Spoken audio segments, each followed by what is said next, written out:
We're Filipinos! Bawal kang umasenso, magagalit sila! Marites, kamag-anak, co-workers, kapitbahay, fake friends, kanegosyo. Well, nakita ko lang to dun sa post ng negosyo memes. Ayan, o. Nakakalungkot kasi totoo yan. Totoong totoo yan, nakakalungkot. Kahit mayayaman po, maniwala kayo siya, mayayaman. Kunwari pare-parehong direktor ng isang korporasyon, pataasan na ihi. Yung mga mahihirap naman inggit.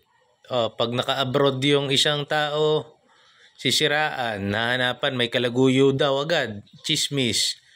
Pagka naman walang ginagawa, sisiraan din, tambay. Yung naninira sa kanya, tambay din naman. Hindi pa makapaglinis ang bahay. Alam nyo, nakakalungkot itong kultura natin na ito kasi nakita ko sa mga Pilipino na we cannot be genuinely happy for each other. Pag merong nalilink na mga artista, yung lalaki, bakla. Yung babae, hahanapan ng kakulangan para kung ano-anong comment. Makikita mo yung, alam mo yung comments ng mga Filipinos reflect kung anong klaseng tao sila. Sa mga comments, makikita mo pagka nagbabasa ako, nagtitingin ako ng mga posts, nakikita mo yung mga comments. Puro kabastusan. Nung election na nga lang, or even now, pagdating naman sa politika, puro siraan. Walang gustong umangat out of his own, nasanay na lang tayong lokohin yung taong bayan para umangat. Rather than yung gawa mo ang talagang, kung sino ka, kung anong ginagawa mo, yun ang umangat. So, kaya hindi tayo umangat. Kaya walang pag-asenso. Nagkakasundo lang sa pangungurakot. Pag nangurakot, pataasan pa ng nakurakot. Para lamang siya. Yan dito sa Pilipinas. Pagka pumadrino, hindi ka asenso pag wala kang padrino. Pag pumadrino ka, kailangan hawak ka sa bayag ng padrino mo na yun, o hawak ka sa liig. Sunod-sunuran ka. Pag di ka sumunod sa mali, ipatatanggal ka.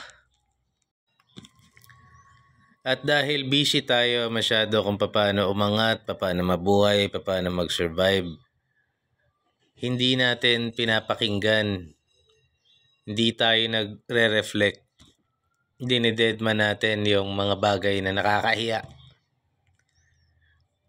Walang pagbabago nangyayari. But we still take the time to bash. We take the time na manglait. We take the time na magmarites. Pero yung magnilay-nilay sa sarili nating mga muta, sa sarili nating mga pagkakamali, hindi natin magawa. Hindi ko alam kung ito ba yung itinanim sa atin ng mga dayuhan o ito yung nasilip ng mga dayuhan na weakness ng Pilipino na paras makaangat, ilalaglag yung kapwa. Kaya ang dali nila tayong namamanipula Kahit magtingin kayo sa kasaysayan, lahat ng downfall ng Pilipino, traidor. Ang dami nga pinapakulam dahil nainggit lang Bakit mo pinakulam? Ang ganda po kasi ng buhok niya. Inggit ako. Mahal siya ng asawa niya. Tang-ina, nainggit ka, pinakulam mo. Putang-ina no?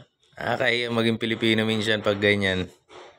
Nakakalong. Anyway, God bless you.